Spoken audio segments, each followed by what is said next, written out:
제 칠순 잔치가 열리던 날이었습니다. 저는 50억짜리 상가 건물과 현금 20억을 모조리 사회에 환원하겠다고 발표했습니다. 아버지, 지금 제정신이세요? 어머니가 옆에서 뭘 어떻게 하신 거예요? 자식들은 제 아내의 멱살이라도 답을 듯이 달려들었습니다. 저는 30년간 피땀 흘려 모은 재산이 제 자식들을 괴물로 만들고 있었다는 것을 너무 늦게 깨달았습니다. 오늘은 그 뼈아픈 깨달음에 대한 한 아버지의 고백입니다. 이 이야기는 실제 사연을 바탕으로 재구성되었습니다. 저와 제 아내는 새벽 4시 청과불 시장에서 배추를 나르는 일부터 시작했습니다. 아이들 입에 밥 한 술 더 넣겠다고 하루에 3시간 이상 자본 날이 드물었습니다. 당신 이러다 쓰러져요. 애들 대학만 보내고 그때 쉽시다.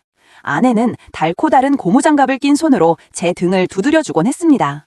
그렇게 악착같이 모아 작은 식당을 차렸고 운이 좋았는지 식당은 금세 자리를 잡았습니다. 자식 셋 모두 남부럽지 않게 키웠습니다. 큰아들은 의사 사위로, 딸은 교수 집안 며느리로, 막내 아들은 어엿한 변호사가 되었습니다. 자식들이 번듯하게 자리 잡는 것이 제 평생의 숙제이자 기쁨이었습니다. 자식들 결혼할 때 저는 공평하게 20평짜리 아파트 한 채씩을 떡하니 안겨주었습니다. 아버지가 해줄 수 있는 건 여기까지다. 이제 너희 힘으로 살아봐라. 그때만 해도 저는 제 인생이 성공했다고 믿었습니다. 문제는 3년 전 제가 가진 재산이 70억에 달한다는 사실이 자식들에게 알려지면서부터 시작되었습니다. 아내가 큰 병을 앓기 시작했습니다. 파킨슨병 초기 진단을 받았습니다. 몸을 제대로 가누지 못하고 날이 갈수록 기억도 희미해졌습니다. 저는 식당을 정리하고 아내의 병간호에 매달렸습니다. 자식들에게 급히 연락을 했습니다. 어미가 아프다. 너희도 와서 좀 거들어라. 하지만 자식들의 대답은 제 가슴에 비수가 되어 박혔습니다. 큰아들 녀석은 아버지, 제가 병원 일로 얼마나 바쁜지 아시잖아요. 요즘 간병인 잘 나옵니다. 제가 좋은 분 알아봐 드릴까요? 라고 했습니다. 딸녀는 어머나 어떡해. 마침 저 시댁 식구들이랑 유럽 여행 잡아놨는데 아빠가 좀 고생해. 큰오빠가 돈 대주면 되겠네. 하며 전화를 끊었습니다. 제일 믿었던 막내 아들은 아버지, 저 다음 주에 중요한 재판이 잡혀서요. 그리고 저희 장모님도 편찮으셔서요. 아시잖아요. 형수님은 뭐 한대요? 맏며느리가 가봐야 하는 거 아니에요? 라며 되레 제게 짜증을 냈습니다. 단 한 명도 제 어미를 보러 오겠다는 놈이 없었습니다. 그 순간 깨달았습니다. 이 녀석들은 어미의 병보다 제 재산에만 관심이 있다는 것을요. 아니나 다를까 그날 이후 자식들은 일주일에 한 번씩 돌아가며 안부 전화를 가장한 확인 전화를 해왔습니다. 아버지, 그래서 그 상가 건물은 어떻게 하실 거예요? 요즘 세금 많이 나온다던데 미리미리 정리하셔야죠. 아빠, 어머니 병원비 많이 드시죠? 괜히 병원에 돈 다 쓰지 마시고 그냥 요양병원 좋은 데로 보내세요. 아픈 아내의 손을 주무르던 제 등 뒤로 자식들의 그 끔찍한 목소리가 들려왔습니다. 아내가 그 말을 듣고 말없이 눈물을 흘리고 있었습니다. 제 심장이 찢어지는 것 같았습니다. 아내는 제 손을 힘겹게 잡았습니다. 여보, 우리 애들한테 짐대지 맙시다. 저 그냥 요양원 할게요. 그게 맞아요. 무슨 소리야. 당신이랑 나랑 평생 고생해서 일군 재산이야. 저놈들 주려고 우리가 이 고생한 거 아니잖아. 저는 그날 밤 결심했습니다. 내 아내를 버린 자식들에게는 단 10원 한 푼 고 물려주지 않겠다고. 그로부터 1년 뒤 저는 제 칠순 잔치를 크게 열었습니다. 자식들은 드디어 아버지가 재산 분배를 하려나 보다 기대에 부풀어 한껏 치장하고 나타났습니다. 친척들과 자식들 내외가 다 모인 자리에서 저는 마이크를 잡았습니다.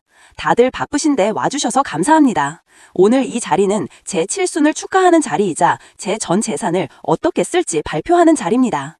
자식들의 눈이 반짝였습니다.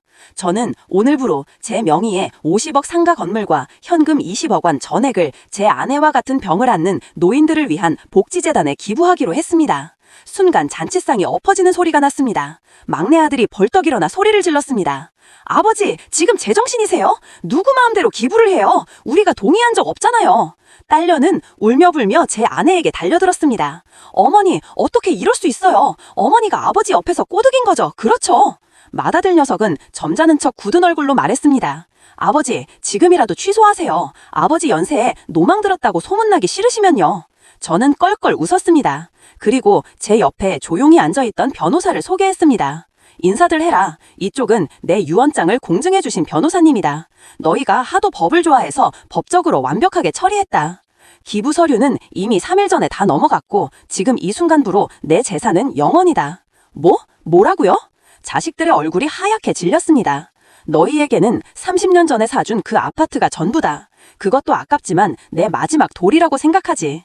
아픈 어미를 1년 넘게 나 몰라라 하고 그저 내 재산만 탐내던 너희들에게는 내 피 같은 돈을 물려줄 생각은 추호도 없다. 아버지, 아버지, 제가 잘못했어요. 아버지. 자식들이 그제야 무릎을 꿇고 빌었지만 이미 늦었습니다.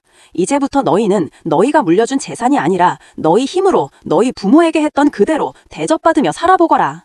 이게 내가 너희에게 물려주는 마지막 유산이다. 저는 휠체어에 앉은 아내의 손을 꼭 잡고 그 아수라장을 빠져나왔습니다.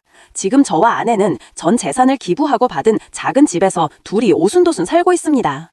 돈은 없지만 아내의 웃는 얼굴을 30년 만에 다시 보게 되었습니다. 부모는 부모의 거울이라고 했습니다. 저는 제 자식들이라는 거울을 통해 돈에 눈이 먼 제 자신의 모습을 보았습니다. 돈은 자식을 번듯하게 키워주기도 하지만 한순간에 부모도 몰라보는 괴물로 만들기도 합니다. 부모가 자식에게 물려줘야 할 진짜 유산은 돈이나 건물이 아니라 어려울 때 서로를 지켜주는 가족이라는 울타리였습니다. 저는 그 가장 중요한 것을 가르치지 못했습니다. 여러분이 자식에게 물려주고 싶은 단 하나의 가치는 무엇입니까?